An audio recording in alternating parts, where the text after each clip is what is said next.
Hello guys, आज हम explain करने वाले हैं अंडर द डोम सीरीज के सेकंड पार्ट को। और अगर आपने अभी तक पहला पार्ट नहीं देखा तो प्लीज डिस्क्रिप्शन में दिए हुए फर्स्ट पार्ट के लिंक पर क्लिक करके देखिए, तभी आपको ये मिस्ट्री समझ में आएगी। सेकंड पार्ट की शुरुआत में हम देखते हैं ये 3 दिन डोम में बंद रहने के बाद लोग मायूस हो चुके हैं। इतना ही नहीं, डोम के बाहर पहरा दे रहे सोल्जर जा रहे हैं, अंदर दंगे होने लगते हैं और लोगों को शांत करने के लिए लेस्टर बाइबल पढ़ता है और बताता है कि ये सब भगवान की देन है, इसलिए हमें सबको सहना पड़ेगा, जल्द ही सब कुछ ठीक हो जाएगा। ये सुनकर फिलहाल तो लोग शांत हो जाते हैं, लेकिन टाउन के रिसोर्सेज तेजी से खत्म हो रहे थे। अचानक लिंडा बेहोश हो जाती है और उसे हॉस्पिटल लेकर जाया जाता है। इधर एंजी शेल्टर में बंद है। जूनियर उसके लिए खाना और कपड़े लेके आता है। तभी एंजी उसके ऊपर किची से अटैक करती है जो उसने कल अपने पास छुपा ली थी, लेकिन जूनियर बच जाता है और कहता है कि मैं तुमसे बहुत प्यार करता हूँ और जब तक तुम मुझसे प्यार नहीं करोगी तब तक हमें यही बंद रहना पड़ेगा। उसके जाने के बाद एंजी अंदर की पाइपलाइन को तोड़ देती है जिससे शेल्टर में पानी भरने लगता है, लेकिन पाइपलाइन तोड़ते वक्त वो बेड से गिरकर बेहोश हो जाती है। यहाँ जूलिया अपने पति पीटर को ढूंढ रही होती है जो अचानक गायब हो गया था। वो फी के ट्रेलर के पास पीटर की कार को देखकर फी से उसके बारे में पूछती है। वो सिर्फ बताता है कि इस डोम के गिरने से पहले पीटर ने अपनी कार मुझको बेच दी थी और वो ये भी बताता है कि बॉबी उसका फ्रेंड है,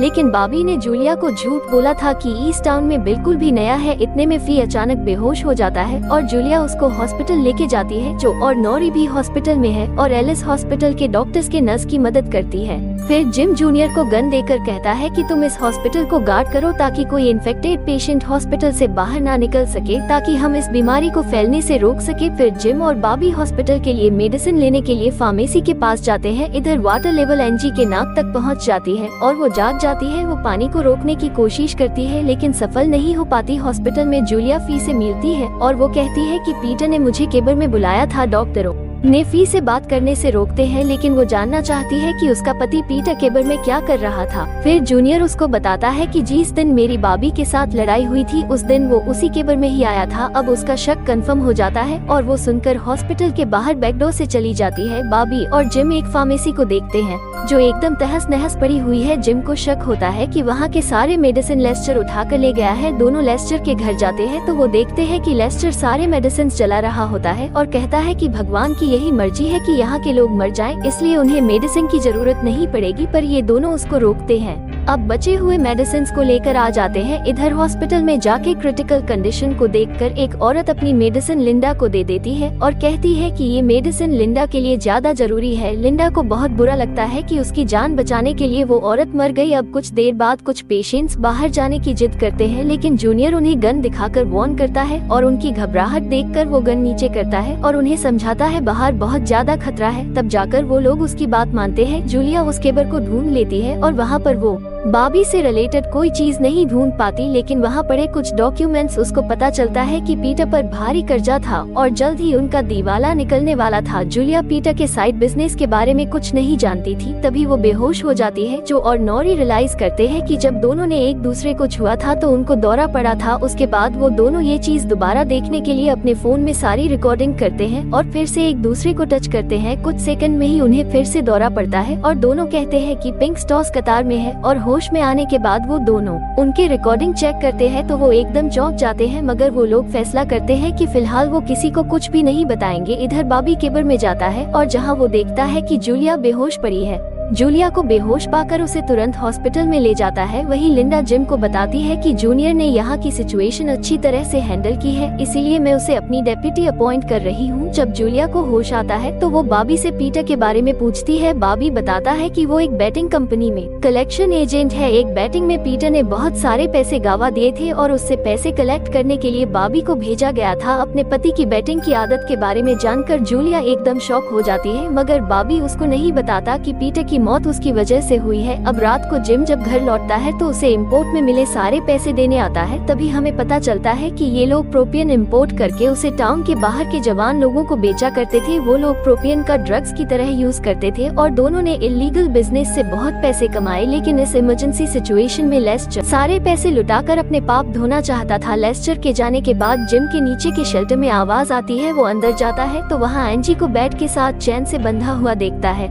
एंजी उसे खोल देने की भीख मांगती है, लेकिन जिम ऐसा नहीं करता क्योंकि अगर वो बाहर गई तो जिम के बेटे जूनियर पर किडनैपिंग का इल्जाम लग जाएगा। अगली सुबह लेस्टर जिम से मिलने आता है और कहता है कि मुझे मॉब करके एक शब्द के बारे में बार बार सुनाई दे रहा है। जिम कहता है कि तुम्हारे हियरिंग एड में कुछ प्रॉब्लम हुई है, पर लेस्टर गुस्सा होकर कहता है कि मैं इस डोम का मैसेंजर हूँ। इधर जो और नॉरी देखते हैं कि डोम के उस तरफ काफी सारी तितली चिपकी हुई है जो कि यहाँ की नहीं है। दरअसल इस डोम ने एटमॉस्फेयर के मैग्नेटिक फील्ड को चेंज कर दिया है, जिसकी वजह से ये तितली डोम की ओर से अट्रैक्ट हो गई है। तभी कई बसेस में लोग उस डोम के बाहर आकर जमा हो जाते हैं। ये लोग डोम के अंदर फंसे लोगों के रिश्तेदार या फ्रेंड से मिलने आए थे। गवर्नमेंट के ऑर्डर ये थे कि ये लोग यहाँ पर आए ताकि ये लोग अपने रिश्तेदारों से मिल सके। लिंडा भी अपने मंगेतर से मिलती है और ये डोम और उसके अंदर फंसे हुए लोग अब इंटरनेशनल न्यूज बन चुके थे। डोम के अंदर और बाहर के लोगों का रिएक्शन कवर करने के लिए कई सारे रिपोर्टर्स वहाँ आ जाते हैं। इसी बीच लेस्टर सभी को मौत के बारे में बताने लगता है और कहता है कि भगवान हमें मौत की ओर लेकर जा रहा है। जिम उसको रोकने की कोशिश करता है, लेकिन वो कहता है कि तुम सबके सामने अपनी गलती कबूल करने का आखिरी मौका है, वरना मैं खुद ही सबको बता दूंगा कि तुमने प्रोपेन की इम्पोर्ट की थी। भीड़ में पीटर की बहन भी होती है जो जूलिया को पीटर का लेटर दिखाती है। उसमें पीटर ने लिखा होता है कि जो मैं करने जा रहा हूँ उसके लिए आप सब मुझे माफ कर दो और जूलिया एक अच्छी जिंदगी डिजर्व करती है। जूलिया बहुत परेशान हो जाती है, शायद पीटर भारी कर्जे की वजह से कहीं भाग गया है। अब शाम होने पर मिलिट्री भी सभी विजिटर्स को वापस भेज देती है और सोल्जर भी जगह खाली कर देते हैं। बॉबी अपना पुराना पास दिखाकर एक सोल्जर पूछता है कि उनका अगला प्लान क्या है, पर सोल्जर भी नहीं जानता था कि गवर्नमेंट इसके बारे में क्या प्लान कर रही है। उन्हें सिर्फ इस जगह को जल्द से जल्द खाली करने के लिए कहा जाता है और यहाँ कभी न लौटने का ऑर्डर भी मिलता है। अब ये सुनकर बॉबी एकदम चौंक जाता है और सोचने लगता है कि गवर्नमेंट ने ऐसा ऑर्डर क्यों दिया है। तभी उसे याद आता है कि लेस्टर मॉब करके एक शब्द के बारे में बोल रहा था।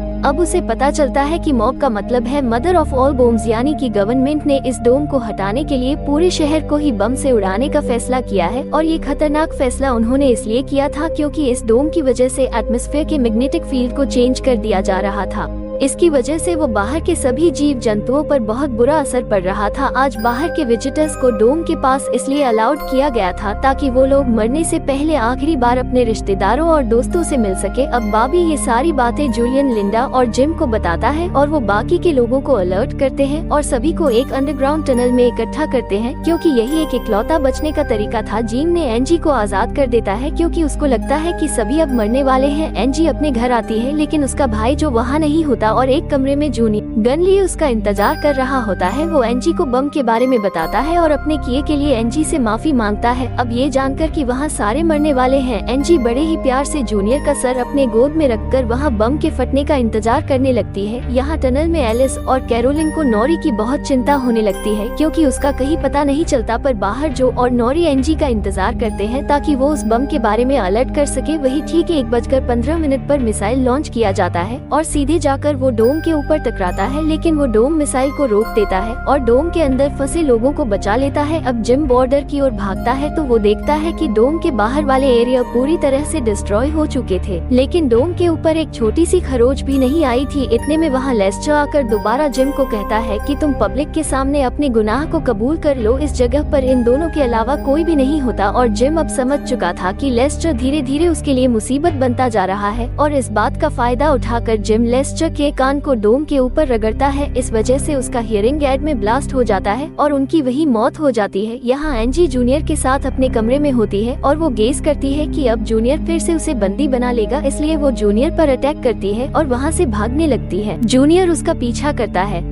लेकिन वो वहाँ से बच निकलती है। दूसरी ओर एक गाड़ी टकराने से वाटर टैंक फट जाता है और इसकी वजह कोई और नहीं बल्कि एलिस थी जिसे इंसुलिन की जरूरत थी। वहीं दूसरी तरफ रेडियो टावर के ऊपर कोई सिग्नल नहीं पकड़ रहा था। वहीं डोडी एक स्पेशल डिवाइस बनाती है जिसकी मदद से उनको पता चलता है कि एक फ्रीक्वेंसी जो डोम के अंदर आ रही है वो बाकी सारे सिग्नल्स को ब्लॉक कर रही है। वहीं टाउन के अंदर एक झील भी होती है जिसका पानी लिंडा और बॉबी चेक करने जाते हैं, लेकिन डोम के गिरने से एक मीथेन की पाइपलाइन फट गई थी जिसकी वजह से झील में मीथेन मिक्स हो गया था और इसका पानी अब जहरीला बन चुका था। अब ये पानी पीने लायक भी नहीं था। अब लोगों में यह बात फैल जाती है और लोगों में डर पैदा हो जाता है, इसलिए वो लोग एक दुकान में जाकर पानी लेने आते हैं। अब दुकान का ओनर पैसे लेकर भी पानी बेचना नहीं चाहता। जिसकी वजह से लोग भड़क उठते हैं और लिंडा उन्हें समझाती है। यहाँ जूनियर एंजी की तलाश कर रहा होता है और तब उसे लिंडा रोक कर स्टोव में ले जाती है और वो कहती है कि तुम इन लोगों को संभालो ताकि ये लोग स्टोव ओनर को परेशान ना करें। अब हॉस्पिटल में इंसुलिन न मिलने की वजह से एलिस मरने वाली है, लेकिन नॉरी किसी और से इंसुलिन चुराने के लिए बाहर जाती है जो भी उसके पीछे जाता है और दोनों एक अलग घर में पहुंच जाते हैं। लेकिन वो एक आदमी उन्हें गन दिखाकर कहता है कि मैंने अपना लास्ट डोज कल ही ले लिया था। फिर वो लोग एक दूसरे घर में जाते हैं। यहाँ इंसुलिन की कई बॉटल्स फ्रिज में रखी हुई थी। तभी वहाँ पर एक छोटा लड़का करके आता है कि वो एक डायबिटिक पेशेंट है और ये सारी उसकी दवाई है। नॉरी बच्चे की मेडिसिन नहीं चुराना चाहती थी, पर जो एलिस के लिए एक बोतल उठा लेता है। इधर एंजी रोज के रेस्टोरेंट में पहुँचती है और बताती है कि जूनियर ने उसके साथ क्या क्या किया। रोज उसे शांत करने लगती है कि अचानक वहाँ कुछ गुंडे आ जाते हैं और उसकी सप्लाई चोरी करने लगते हैं। दोनों उसका सामना करने लगते हैं, मगर वो गुंडे रोज को मार डालते हैं और अकेली एंजी उनसे लड़ने लगती है, पर वो उसको मारकर बेहोश कर देते हैं। दूसरी ओर उस डिपार्टमेंटल स्टोर से लोग खाना और पानी चुराने लगते हैं और स्टोर के बाहर दंगे होने लगते हैं। पुलिस भी उन सब को रोक नहीं पाती और अब नॉरी और जो हॉस्पिटल लौट रहे होते हैं कि जूलिया नोटिस करती है कि उसके डिवाइस को पता चल चुका है कि जो फ्रीक्वेंसी बाकी सिग्नल को ब्लॉक कर रही है वो इन दोनों के पास से ही आ रही है। और एक बात साफ हो चुकी थी कि नॉरी और जो का इसके साथ कोई तो कनेक्शन जरूर है, लेकिन वो इस